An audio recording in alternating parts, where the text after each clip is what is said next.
Hi, I'm Kim. I live in New York. I have a 1,000 square foot apartment and I have 8 Christmas trees. I've been decorating trees since I was literally this big. My parents have cathedral ceilings, so they actually always had a 9-foot Christmas tree, which is preposterous. I've been doing this now for 11 years. I would love to take you on the journey of my tree forest. So here we go. So when you're building a forest, you obviously have to start with the focal point of the room, which is usually the biggest tree that I have. This one is a 7-foot flocked tree, and when you actually deal with a flocked tree, you yourself become a flocked tree. The process for actually decorating this tree is to make sure that you don't show anybody that there still is a tree available. So you want to create every single branch and every single space to have as many ornaments as possible, or at least that's what I like to do. To fill a lot of the empty spaces, I use a garland of all ornaments and balls, which allows you to make it look like you've put a lot more ornaments on than you actually have. So then from the garland, I put the biggest ornaments. So I like to have a lot of different sized ornaments and different color ornaments.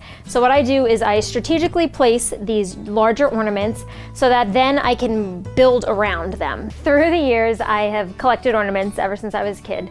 There's a few that are, quite frankly, very meaningful to me. The first one is actually the very first ornament that I ever bought myself with my own money. It was from 1993. It says Tenenbaums, so it looks like a department store, and it's actually an ornament that I have multiple versions of through the years, but it is an ornament that I absolutely adore. Quite frankly, I stole it off my mother's tree. I don't think she knew I stole it. So of course, as per tradition, I have a pickle on my tree. Quite frankly, I hate pickles. Don't at me, I'm sorry, I just don't like them. But it is tradition that it goes on my tree every year, and it's the hidden pickle. So every time I host Christmas Eve for my family, they always have to try to find where the pickle is, and it is just something that I do every year. Probably all my trees combined, I think I have close to 400 to 500 ornaments. When I travel, my souvenir of choice is ornaments. You know, some people take shot glasses, t-shirts. I try to find an ornament every place I go. And then some ornaments are passed down through the years. Ones that either I purchased as a kid, ones that were meaningful to me throughout the years, events that have happened, so that they're pretty much meaningful. And then you have the ornaments that are just filler, so it's a good balance. If I have ornaments that are from the same genre, I like to keep them together.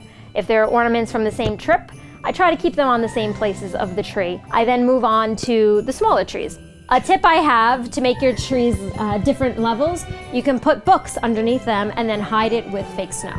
Or a tree skirt. And these I like because every year I've actually gotten a new tree. They are 4 foot and I'm only 5 foot, so technically they're not that much shorter than me. I like to have, again, very symmetrical, so 3 on each side of my tree. And I've done it by color coordination, and I've also done it by thematic. The left side, I have my pink, my white, and my purple tree. The white tree, obviously, I have with the purple ornaments. The pink tree, I call my watermelon tree, because that has the green ornaments, and obviously looks like a watermelon in my little mind. And then my purple tree has been a tree that I've actually had since I actually moved out of my parents' house 11 years ago, and that's my Barbie tree. And my Barbie tree actually has ornaments that I have been collecting since I was probably this big, which was only Tuesday. It's been ornaments that I've had all my life, all Barbie, only Barbie. There are some Ken on there, because obviously he's part of Barbie's life. My second ornament that I absolutely adore is the Peaches and Cream Barbie. Now, this came out only a few years ago, but the Peaches and Cream Barbie, I swear, as a kid growing up,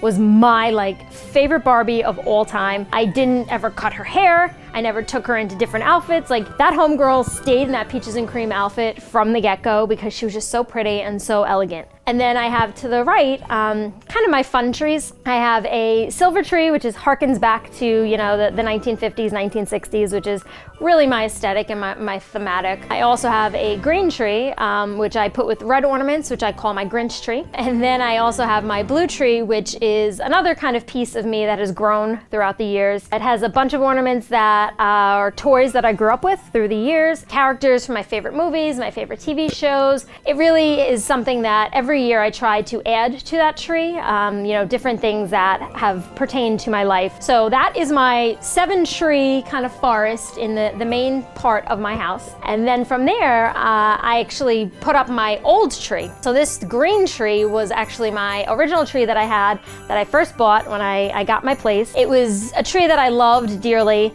It actually was not a full tree. It was kind of a sparse tree. And so I actually had to put what I call tree toupee into it. And all that it is extra branches that I've actually stuck into the tree and try to make the tree look a lot fuller than it is. And I don't use any ornaments on this tree. As you'll see, I actually have a lot of different types of garland. I actually took down last year with the garland already on it, so that when I brought it back, all I had to do was just kind of bring the garland back to life. But it was a heck of a lot easier and made it much simpler for me to put up this tree. Outside of the trees, there is a lot of other decorations because, you know, why not? You know, my place is small, but I have to cover every single inch. My coffee table has actually my original grandmother's Christmas tree that she had, the ceramic one.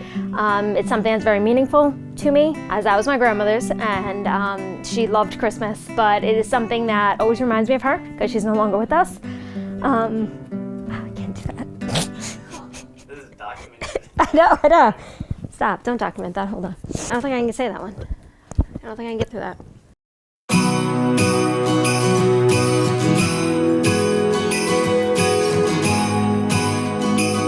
All total, all of my trees probably take me a good 6 to 8 hours. There is absolutely no right or wrong with any tree, as long as at the end of the day it brings you happiness and joy. I do this because I love the holidays. I love being able to entertain people at my house. I've always loved decorating, it doesn't matter the holiday, but Christmas just really brings out that spirit in me. You know, at the end of the day, it's the greatest holiday, and I love to really celebrate it in as many ways as I possibly can. It's quite frankly my moment of zen. You know, some people meditate, some people do yoga, some people do drugs. I just have 8 Christmas trees. I also drink wine.